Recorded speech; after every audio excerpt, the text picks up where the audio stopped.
November 1897 di Kampung Ulu Melaka, dan beliau adalah merupakan keturunan Melayu Arab, yang mana bapanya daripada Arab Hadramaut Yaman dan ibunya adalah bangsa Melayu, dan beliau merupakan anak yang keempat daripada 7 orang adik-beradik.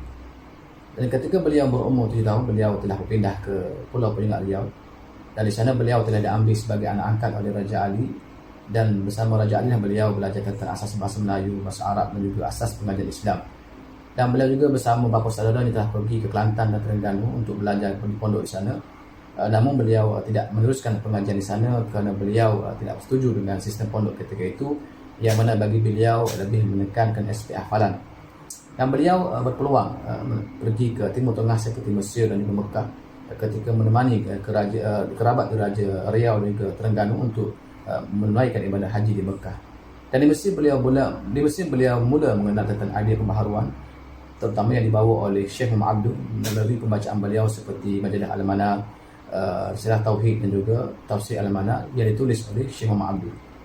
Dan ketika beliau di Singapura, beliau telah berkenalan dengan tokoh reformis Melayu di pasaran Timur Tengah seperti Syekh Tahir Jalaluddin Azhari, Haji Abbas Taha dan juga Syekh Muhammad Khalid Al-Kalali.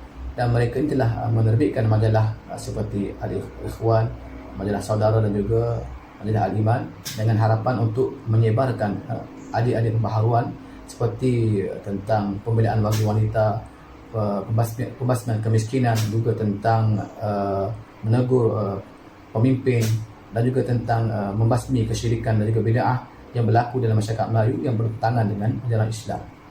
Dan mereka juga telah mendirikan sekolah dengan harapan untuk menyebarkan adik pembaharuan dalam sistem pendidikan.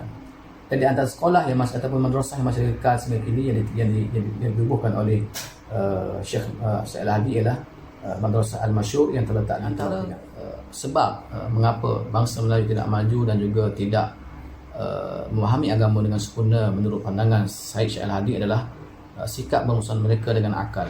Maka beliau telah menulis risalah yang bertajuk Agama dan Akal bagi menunjukkan tentang kepentingan menggunakan akal dalam urusan agama dan juga urusan dunia.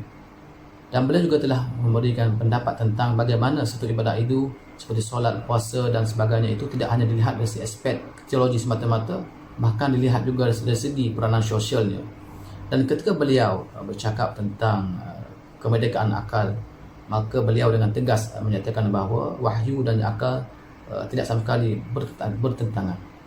Kerana manusia menggunakan akal untuk memahami wahyu, dan wahyu memimpin akal, dan akal menghuraikan kehendak wahyu. Ketika beliau berbicara tentang falsafah puasa, maka bagi Syekh Al-Hadi, puasa itu bukanlah semata-mata kita menahan lapar dan dahaga. Namun puasa itu dapat memupuk perasaan kasih dan sayang kepada golongan yang tidak mampu. Maka tumbuhlah perasaan persaudaraan yang kuat, yang utuh, seperti mana kuatnya perasaan persaudaraan di antara kaum Muhajirin dan Ansar yang berada dalam lipatan sejarah Islam. Seperti itu juga ketika berbicara tentang ibadah haji, walaupun penganut Islam itu mempunyai penganut yang ramai yang terdiri daripada pelbagai bangsa, terdiri daripada pelbagai adat dan budaya, namun mereka dapat bersatu di Mekah ketika mana mereka melakukan ibadah haji.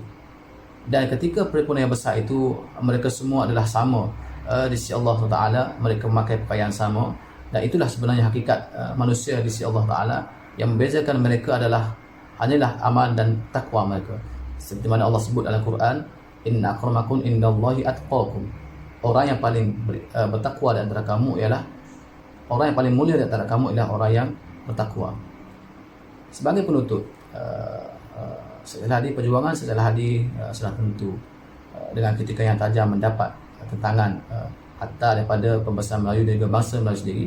Namun beliau tegar dan istiqamah dalam perjuangan beliau sehinggalah akhir hayat beliau.